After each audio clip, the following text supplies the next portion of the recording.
கின் டிவியின் இரவு நேர செய்தி அறிக்கையோடு இருந்திருக்கும் நான் முகமது சப்ரி. முதலில் இன்றைய நாள் தலைப்புச் செய்திகள். கோவிட்-19 கொரோனா தொற்று இலங்கையில் அதிகரிப்பு. தேசிய அடையாள அட்டையை பயன்படுத்தி மக்கள் நடமாட்டம். தேசிய ரீதியிலான தரப்படுத்தலில் கிழக்கு மாகாணம் முன்னேற்றம்.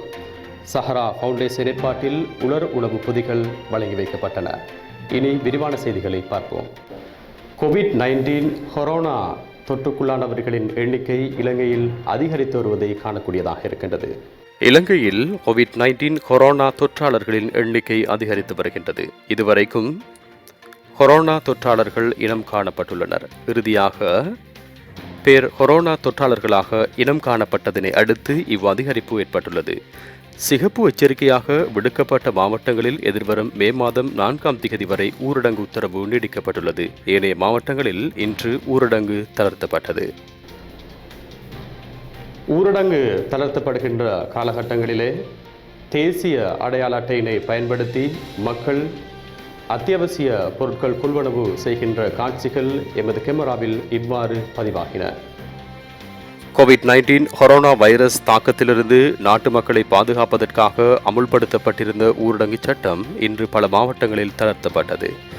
ஊரடங்கு தளர்த்தப்படுகின்ற சந்தர்ப்பங்களில் அத்தியாவசிய தேவைகளுக்காக வெளியில் நடமாடுவதாக இருந்தால் அவர்களின் தேசிய அடையாள அட்டையின் இறுதி இலக்கத்தை கொண்டே நடமாட முடியும் என அரசு அறிவித்திருந்தது. திருகோணமலை மாவட்டத்தில் மக்களின் நடமாட்டம் இவ்வாறு பதிவாகிறது.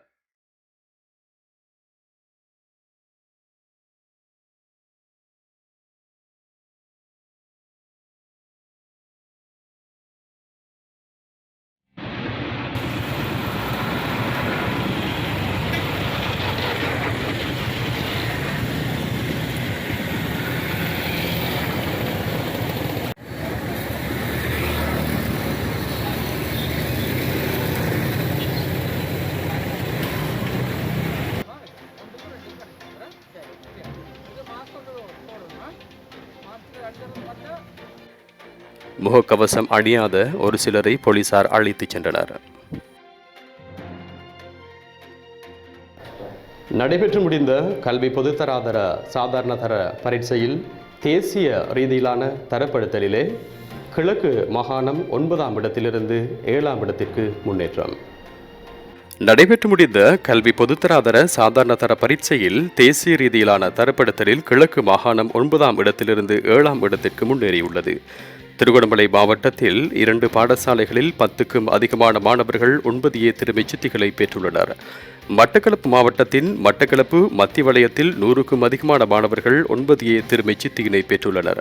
கிண்ணியா கல்வி வலயத்தில் 14 மாணவர்கள் 9 திருமைச் சித்தியினை பெற்றுள்ளனர்.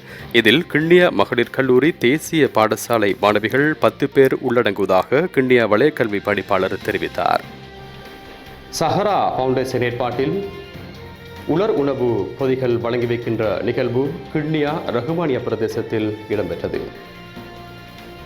திருகோணமலை மாவட்டத்தில் அரசாங்கத்தினால் ஊரடங்கு சட்டம் அமுல்படுத்தப்பட்டிருக்கின்ற வேளையில் தமது அன்றாட வாழ்வில் பல்வேறு இன்னல்களை எதிர்நோக்கும் கிண்ணியா ரகுமானியா பிரதேசத்தில் வசிக்கின்ற 100 குடும்பங்களுக்கான உலர் உணவு பொதிகளை சஹரா ஃபவுண்டேஷன் தலைவர் அல்ஹாஜ் ஃபசல் ஜிப்ரி அவர்களின் நிதி ஒதுக்கீட்டில் வழங்கி வைக்கப்பட்டது.